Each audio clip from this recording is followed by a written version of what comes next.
সালের এই পুরো সংস্কার আন্দোলন এবং একই বছর আমাদের শুরু হয়ে যায় দুনিয়ার শিক্ষার্থীদের, যেটাকে অনেকে কিশোর বিদ্রোহ বলেছে, তাদের সেই নিরাপদ সড়ক আন্দোলনের দুঃসাহসিক ভূমিকা দেশব্যাপী এটা, এবং সেই আন্দোলনের লক্ষ্য করেছেন ছাত্ররা কিন্তু প্ল্যাকার্ড তুলেছে যে রাষ্ট্র মেরামত হচ্ছে, রাষ্ট্র সংস্কার চাই।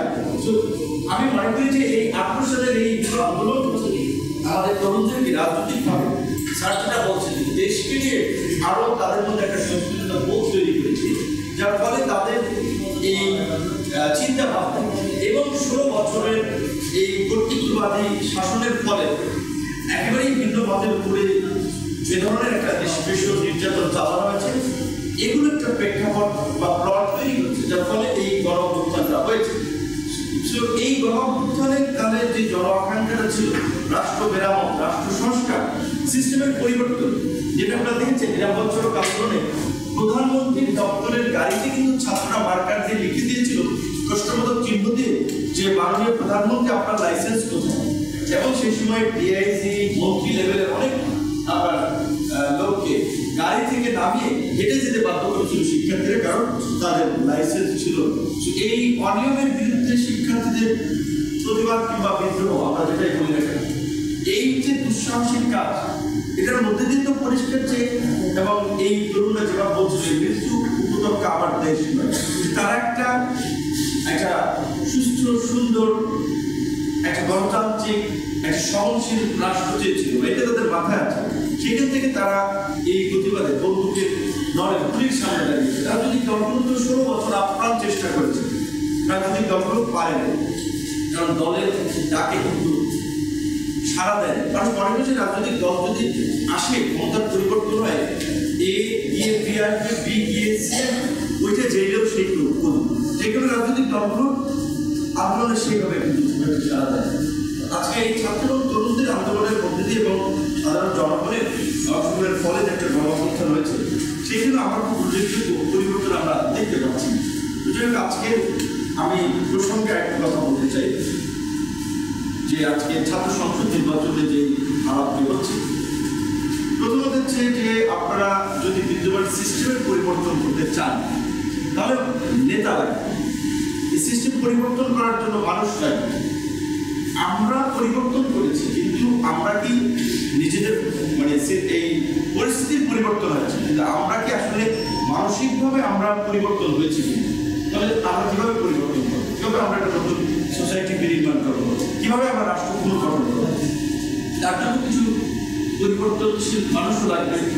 সেক্ষেত্রে আমি মনে করি ছাত্র সংসদ নির্বাচনগুলো যদি হয়, ডাকসুর তফসিল হয়েছে, ডাকসুর তফসিল হয়েছে, ডাকসুর তফসিল হয়েছে 3টা দেশের, বিশেষ করে 4টি বিশেষায়িত বিশ্ববিদ্যালয় যারা বিশেষ অধ্যাদেশ দ্বারা পরিচালিত হয়, এবং বাংলাদেশের রাজনীতি বলেন, অর্থনীতি বলেন, প্রশাসন বলেন, সর্বক্ষেত্রেই বিভিন্ন প্রতিষ্ঠানের ভূমিকা আছে, কিন্তু এই 4টা বিশ্ববিদ্যালয়ের ভূমিকা অগ্রগণ্য।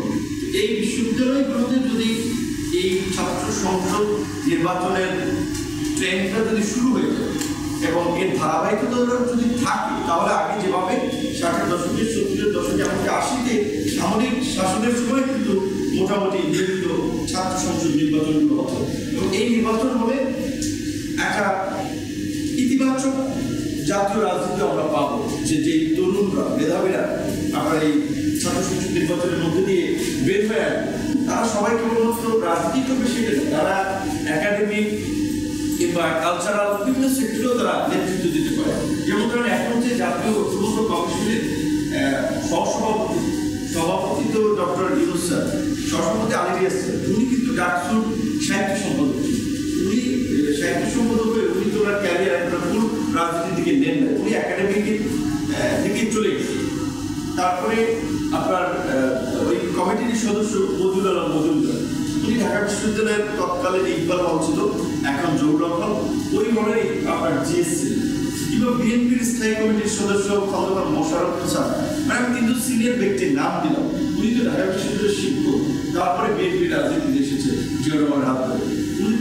মানে ছাত্র নেতৃত্ব থেকেই কিন্তু ওনারা কেউ একাডেমিক দিয়ে চলে গেছে, কেউ সিভিল সোসাইটি লিড করার জন্য ভালো এনজিও, দেশের এনজিও সেক্টরে একটা বিস্তারিত ভূমিকা রেখেছেন, আবার কেউ রাজনীতিতে এসেছে।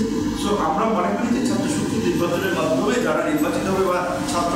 সংসদ নির্বাচন যারা করবে তারা কেবল সবাই রাজনীতি করবে এইটা তারা সংসদ ক্ষেত্রে বিভিন্ন জায়গায় কিন্তু নেতৃত্ব দিতে পারে।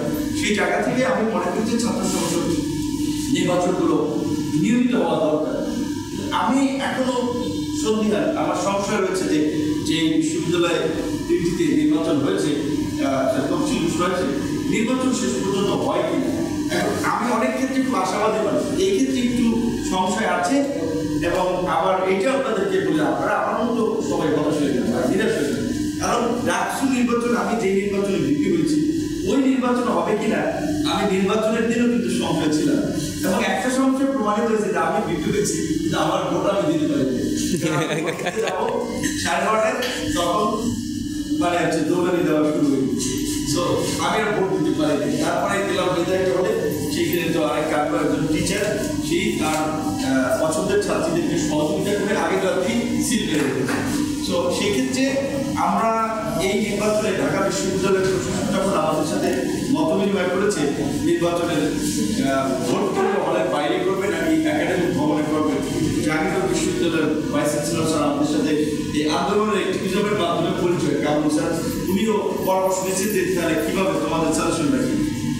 সেই জায়গা থেকে আমরা বলেছিলাম রাজশাহী বিশ্ববিদ্যালয়ের সেম অনেক ছাত্র, মোর দেন 50% আউট অফ বাইরে থাকে, ঢাকা 70%, ঢাকা বিশ্ববিদ্যালয় সেম, জাহাঙ্গীরনগর অনেকখানি আবাসিক। তো বাইরের ছাত্ররা এই দীর্ঘদিনের কালচারের ফলে হলকে এমনি একটা আতঙ্কিত জায়গা মনে করে, যেখানে রাজনৈতিক ছাত্র সংগঠনগুলো কি বলে, কি করে, মারামারি লাগাই যায় কিনা, ঝামেলা হয়ে যায় কিনা। তো যারা হলে থাকে না তারা একটু ভয় পায়। প্লাস হচ্ছে আবার কিছু সংগঠন, বিশেষ করে গত 16 বছর তো আমরা দেখেছি ছাত্রলীগের প্রচন্ড রকম একটা আধিপত্য। এখন এইবার 1 বছরে কতটুকু কার আধিপত্য হয়েছে আমরা জানি না, তবে এইটুকু কাজ করতে পারি কারো না কারো আধিপত্য ডে বাই ডে হচ্ছে। তো সেই জায়গা থেকে যদি একাডেমিক ভবনে ভোট কেন্দ্র হয়, এটা আমার মনে হয় যে শিক্ষার্থীদের জন্য কমফোর্টেবল হবে। সেই জায়গা থেকে ঢাকা বিশ্ববিদ্যালয় তাই করছে, বোধ হয় জাহাঙ্গীরনগর তাই করার চিন্তা করছে, রাজশাহী বিশ্ববিদ্যালয় কী করবে আমি জানি না।